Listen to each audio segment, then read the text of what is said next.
अस्सलाम वालेकुम। Tokyo Japan से आरिफ का सलाम। और आज जो है वो बर्फ़बारी कल शायद यहाँ पर होनी है।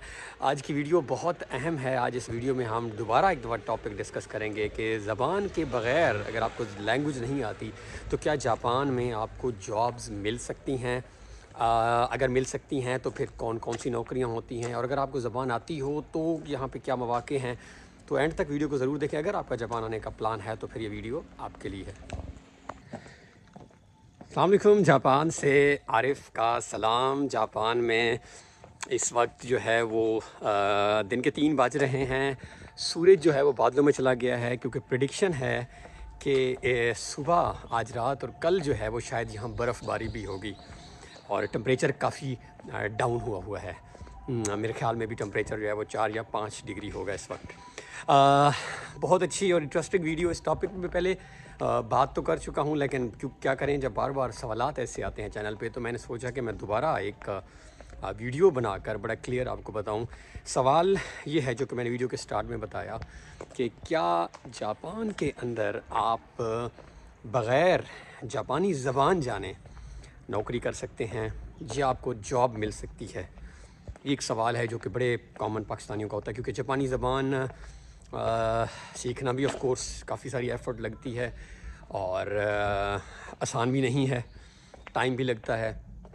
तो लोग सवाल करते हैं कि क्या जो स्टूडेंट्स यहाँ पे अक्सर आते हैं तो क्या उनको अब जॉब्स की 2 तरह की टाइप्स हो सकती हैं। क्या परमानेंट जॉब भी लोग पूछ रहे होते हैं कि मतलब एक पक्की नौकरी, या कुछ लोग सिर्फ पार्ट टाइम्स का पूछते हैं कि यानी जापान में क्या पार्ट टाइम जॉब की जा सकती है, यानी जिस तरह स्टडीज़ के साथ साथ हो गई आप यहाँ पे आके करते हैं।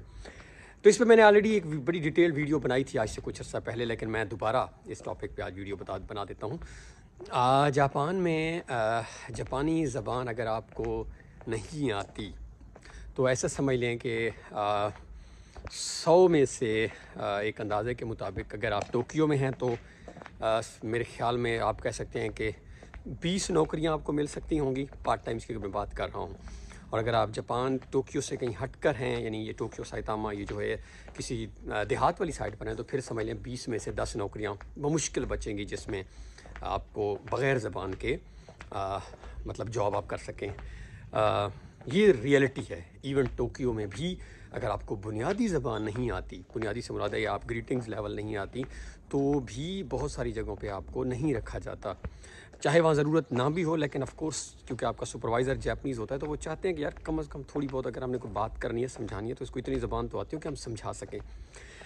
तो दूर हैं अगर आप टोक्यो से तो ऑफ कोर्स फिर चांसेस और कम हो जाते हैं, क्योंकि वहाँ पर अंग्रेज़ी इतनी ज़बान ज़्यादा नहीं आती। अब वापस आ जाते हैं कि कौन सी जॉब्स मिल सकती हैं बग़ैर जापानी ज़बान के। तो अगर आपको ज़बान बिल्कुल नहीं आती है, थोड़ी बहुत आती है, तो जो मतलब मेरे ख़्याल में जो नौकरियां यहाँ पे लोग कर रहे हैं, जो मैं जानता हूँ, मैकडोनल्ड में लोगों को अक्सर मिल जाती हैं जॉब्स, क्योंकि वहाँ पे एज सच कोई ज़रूरत नहीं होती। आपको सिखाते हैं एक दफ़ा तो आप समझ आ जाती है, तो वो ज़्यादातर आपका काम होता है कि बस आपने वो परफॉर्म करना है।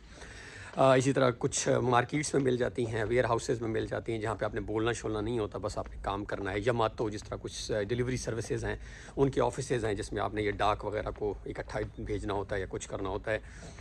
या कोई और फिज़िकल वर्क की जॉब्स होंगी, या बेड मेकिंग, होटल्स में लोग जाते हैं वो जो बेड मेकिंग करते हैं, क्लीनिंग की कोई जॉब्स हो जाएंगी। That's it. यही जॉब्स मिल सकती है। और अगर आपको इंग्लिश आती है, अच्छी इंग्लिश आती है, तो फिर टीचिंग की जॉब्स हैं, वो थोड़ी सी सैलरी भी अच्छी होती है और बाइज़्ज़त आपकी नौकरी, सारी बाइज़्ज़त होती है, लेकिन ऑफ कोर्स वो ज़्यादा आसान होती है।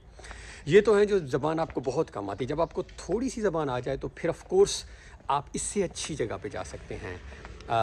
आप इससे अच्छे लेवल की जॉब्स कर सकते हैं जो कि काफ़ी अनाउंस होती रहती हैं यहाँ पे। फ़र्ज़ कर लेते हैं हम कि आप किस तरह की जॉब्स, अगर आपको थोड़ी, आप इंटरप्रेटर की जॉब कर सकते हैं, कहाँ पे ट्रांसलेशन की थोड़ी बहुत जॉब कर सकते हैं आप। अगर आपको अंग्रेज़ी आती है, स्कूल्स में पढ़ा सकते हैं। अगर आपको जापानी आती है तो यहाँ पे ऐसे लोगों को बहुत ज़्यादा ढूंढा जाता है जिनको जापानी भी आती हो, थोड़ी बहुत अंग्रेज़ी भी आती हो, तो वो बच्चों को पढ़ाएँ। तो बग़ैर जापानी ज़बान के। चलिए अब एक हम दूसरी भी बात करते हैं कि ये तो पार्ट टाइम है, फुल टाइम जॉब्स में क्या होगा। ऑफिस वर्क की जॉब्स हैं, बहुत कम हैं सही। इंटरनेशनल कंपनीज़ अब हैं لیکن کم ہیں. مطلب ایسے سمجھ لیں کہ 100 میں سے 2-3 نوکریاں ایسی ہوں گی جس میں آپ کو بغیر زبان کے اس طرح کی فل ٹائم جاب میں رکھ لیا جائے. ادروائز آپ کو تھوڑی بہت جاپانی زبان کا آنا بڑا ضروری ہے. تو اگر ہم کنکلوڈ کریں تو جاپان میں اگر آپ آ رہے ہیں تو زبان سیکھ کر آئیں تو پھر تو یہاں چانسز بہت زیادہ ہیں, اپرچونیٹیز بہت زیادہ ہیں زبان. لیکن اگر آپ کو بالکل نہیں آتی تو پھر انفارچونیٹلی بڑا صحیح سوچ سمجھ کر آئیں کہ آپ کو پھر جابز بھی کم ملیں گی اور سیلری بھی ان کی کم ہوگی اور اتنا آسان نہیں ہوگا رہنا. Stay connected. اللہ حافظ.